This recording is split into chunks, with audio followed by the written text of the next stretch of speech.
Greetings, folks. Welcome to another episode of Campfire Stories.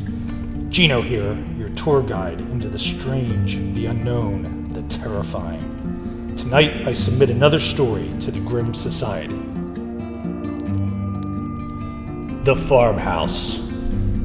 Have you ever heard a story so unbelievable, only to experience the same thing yourself?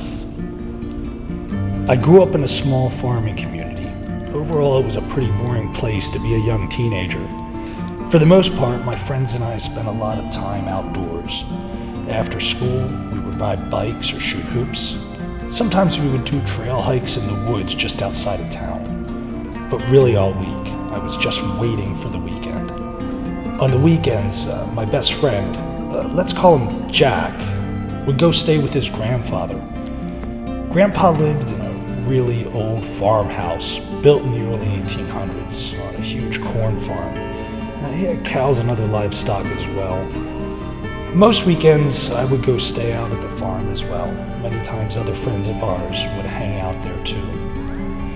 Grandpa would generally give us a project to work on around the farm in the morning, then he would head into town in the afternoon. He would meet up with some friends at the local pub. He would usually come home mid-evening with pizza and soda. Grandpa was a cool guy, but he was kind of kooky. I'm not entirely sure if he had a touch of dementia or just liked to tell stories. There was a story he told once that always stuck in my mind. The farmhouse was a little odd in the fact that there were no doors inside the house, not even the bedrooms or the bathroom, just curtains. When I asked Grandpa about the lack of doors, he told us the doors in this house are dangerous. I laughed and asked him how doors could be dangerous. He got a very serious look on his face. He said that sometimes when you close doors in this house, the room on the other side changes. He went on to tell us a story from his childhood. He said that when he was a boy, younger than us, he had a brother. His father had discovered the door trick and began experimenting with it. He told us that that was where most of the antiques in the house came from. A pocket watch, a sword from the Civil War, things of that nature.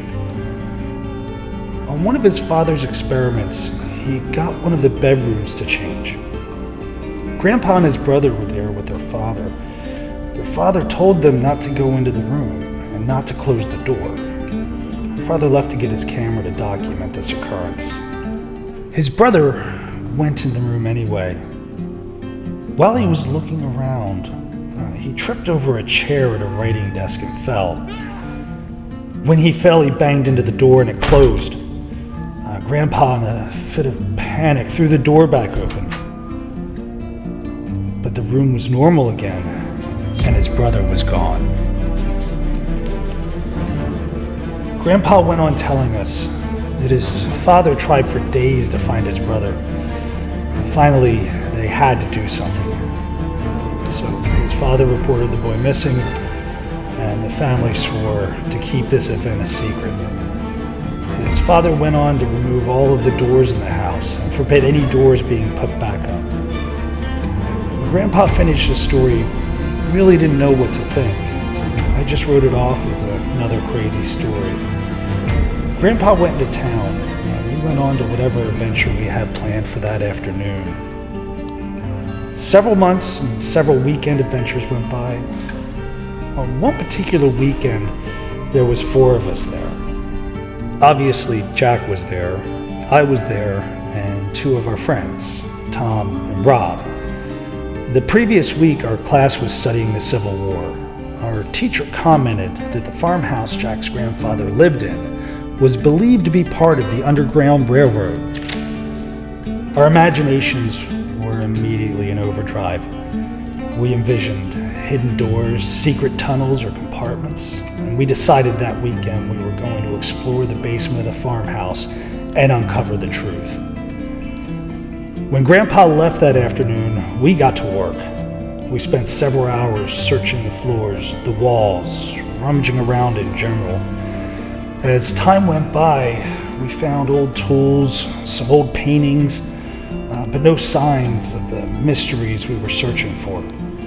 We were on the verge of calling it quits when we heard Jack yell for us from the dark back section of the basement. He found a large wardrobe pushed against the wall and wanted help moving it. When we moved the wardrobe, it revealed a doorway leading to a small room, about 10 by 10. We were sure that we were about to discover something. We began searching the room. It was empty with the exception of what appeared to be a large piece of furniture under a sheet. While searching, we removed the sheet and actually found it to be a large stack of doors. I could tell by the look in his eye that Jack was thinking the same thing I was. We relayed Grandpa's story to Tom and Rob. They thought we were BSing them, but we're both in for an experiment. We put the door up on the hinges, closed it, and opened it. As the door opened and our flashlight shone into the room, it was plain to see that this was the same room, just a little different. The doors and sheet were gone. The room now contains some shelving with oil lanterns, candles, and what looked like general camping gear. The major difference, though, was the far wall in the room. It was a false wall and was open. There was no way we weren't going in there. We decided someone should stay and make sure the door didn't close. We decided it should be Rob. Well, everyone but Rob decided it should be Rob. After all, he was just as curious as we were. The other three of us made our way into the tunnel. As we made our way through the tunnel, it seemed every step took an eternity. The tunnel was cramped, even for us. I had an odd feeling that was equal parts excitement and terror. We came to a branch in the tunnel. From our best guess, we thought the main tunnel was leading towards the barn and thought the branch might go out to a building on the farm that burned to the ground years ago.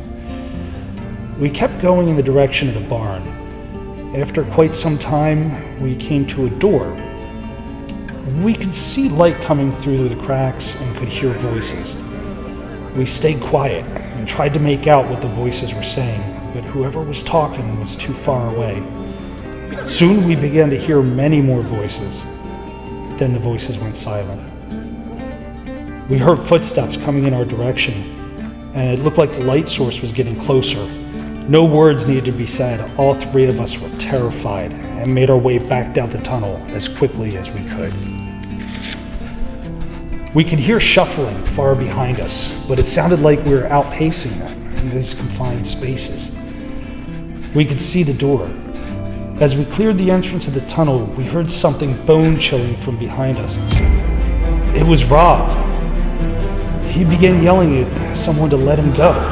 He started calling out for us to help him. By this time, we were outside the door. The three of us were trying to see down the tunnel as we were hearing this commotion. Just then, Tom reaches out and pulls the door closed. When the door closed, the sounds from the other side stopped. We stood there for several moments just staring at the door. Eventually, I got up the nerve to reach out and open the door. It was just like Grandpa's story. The room was normal again. No tunnel, no Rob, just doors and a sheet. We didn't know what to do. All we did know was that Grandpa was going to be home soon. We took the door down and put everything back the way we found it. We decided to make up a story. We didn't think anyone but Grandpa would believe us, even if we told the truth. We said we spent the day in the woods, that it got dark, and that Rob got separated from us. There was a massive search effort. We went along with it. We vowed to never speak of that day again. After that, there were no more weekends at Grandpa's house. Gradually, Jack, Tom, and I drifted apart. A few years later, Grandpa passed, and in his will, he left the farmhouse to Jack. To my knowledge, Jack never went back there and sold the property to a historic society. The house was restored and converted into a museum. Eventually, my curiosity got the best of me. and I went to the museum. The experience was surreal, to say the least. The house was familiar from my childhood, but with 1800s decor. Throughout the house, several old paintings were on display. I can only assume they were the paintings from the basement. When I entered the dining room, there was a large painting on the far wall. When I saw it, my heart stopped. It was a family portrait. A mother, a father, two young children, a boy and a girl, and a teenage boy that looked too old to be the child of parents and looked exactly like Rob. I lost control of myself and ran from the house.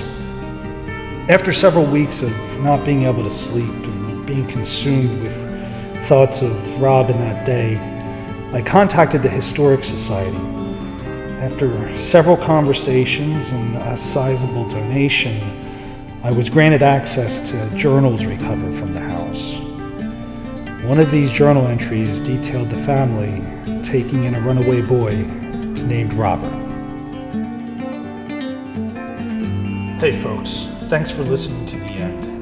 If you like the story, give it a thumbs up. If you'd like to join the Grimm Society, hit that subscribe button. If you have any stories to share, you can submit them to dubrothersgrimm@gmail.com.